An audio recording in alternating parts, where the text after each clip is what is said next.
당신들은 오래전에 TV에서 보고 난 뒤로 기억에만 미세하게 남고 제목은 기억하지 못한 작품이 몇 가지 있지 않았던가? 그러다 이후 나이를 먹고 나면 인터넷에서 우연히 그 작품을 찾고 나서 당시의 추억에 빠지기도 하지만 반대로 오히려 직접 찾고 싶어도 찾지 못한 경험도 많이 있을 것이다. 또한 이런 종류의 작품들 말고도 많은 사람들 사이에서 유명하지만 아무도 찾아내지 못한 특이한 케이스도 존재한다. 다들 이런 것을 로스트 미디어라 부른다. 하지만 모든 작품이 곧 좋은 추억을 되살리지 않을 것이다. 그 이유는 지금은 성인이 된 한 소녀가 기억 속에서 영원히 도려내고 싶어하는 어느 한 여름밤의 사연을 토대로 해서 설명하려고 한다. 당시 중학생이었던 그녀는 부모님이 모두 잠든 야속한 새벽에 거실의 TV 앞에 홀로 앉아 있었다. 그때 그녀에게 있어서 소중한 여름방학 시간대였고 무엇보다 그녀가 평소에 즐겨보는 드라마가 새벽 시간대에 방송하고 있었기 때문이었다. 그 드라마에 얼마나 열중하고 있었는지 밖에서 신나게 시간을 보내고 나서도 이번에 하늘 기색도 없이 밝은 눈으로 시청을 할 정도였다. 하지만 어느 날 소녀는 또 평소처럼 드라마를 보기 위해 새벽 시간대에 TV를 켰지만 그녀는 당황하지 않을 수 없었다. 원래 보려고 했던 드라마는 결방하게 되었던 것인지 본 적조차 없는 화면이 그녀를 반겨주고 있었던 것이다. 물이 떨어지는 소리와 함께 검은 화면이 10초간 보여지더니 딱딱하면서 거친 글씨체의 제목이 서서히 나타나고 있었다.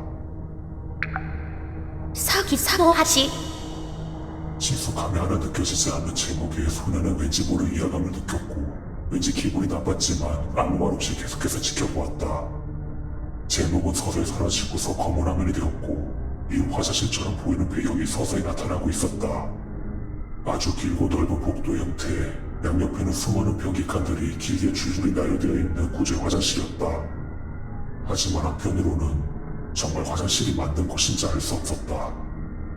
분명 화장실로 보이긴 하였지만 많은 사람들이 흔히 볼만한 형태가 아니었기 때문인지 왠지 모를 낯선 기분을 느끼게 하고 있었다.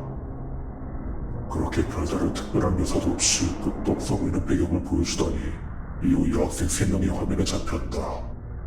여학생들은 웃지도 않고 울지도 않는 얼굴로 바닥에 앉아 있었지만 왠지 단체로 뭔가 심란해 보이는 표정을 짓고 있었다. 마치 뭔가 희망을 다 잃은 것 같은 표정들이었다. 그 상태로 몇 초간 지속되고 있다가 한 여학생이 처음으로 입을 열었다. 다 틀렸어.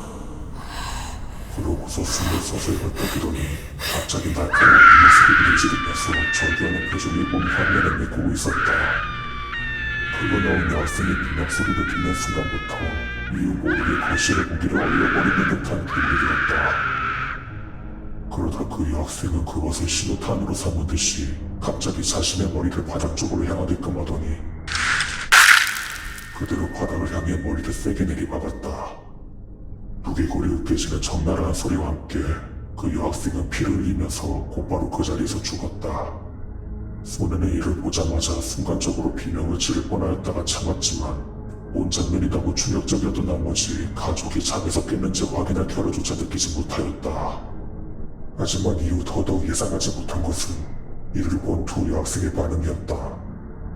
두 여학생은 마치 이미 알고 있었다는 것 마냥 딱히 패닉에 빠진 모습을 보이지 않았고 이후 한 여학생이 생각지 못한 말을 하였다. 나도 얘처럼 될 수 있게끔 모아줘. 그 말을 들은 또 다른 여학생은 무감정한 표정으로 고개를 천천히 끄덕였고 이후 2명의 여학생은 한 벽이 칸의 문을 열고 안으로 들어가고서 문을 닫는 장면이 나오고 있었다.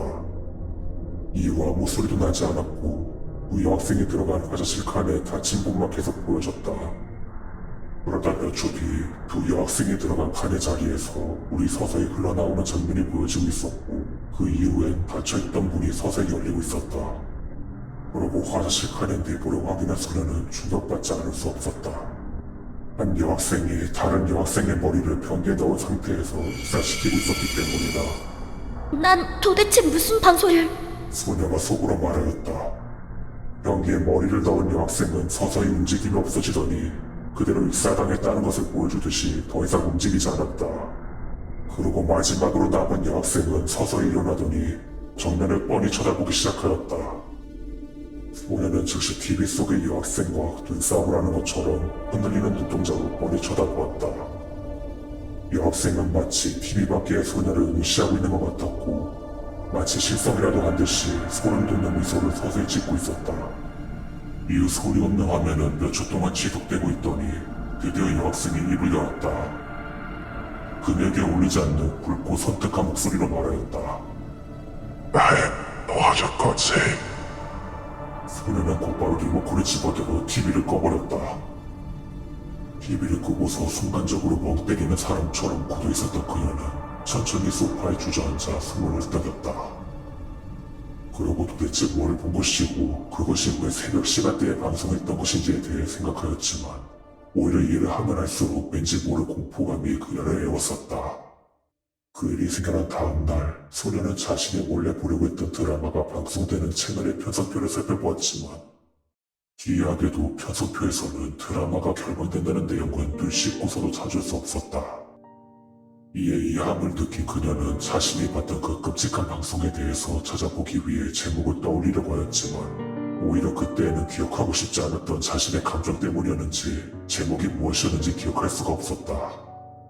끝내 그녀는 자신이 겪은 일을 완전히 잊기 위해 그 이상 찾아보지 않기로 하였고 이후로 새벽 시간대에 드라마를 보는 것을 완전히 그만두게 되었다. 하지만 그때 일에 대한 후유증은 남아두고 있었기 때문인지 밤중에 화장실에 가려고 할 때마다 난청을 듣는 기분을 느끼기 시작하였다. 마치 닫혀있는 화장실 문 너머로 도와줬거지. 이렇게 누군가 말하고 있는 것 같았기 때문이었다.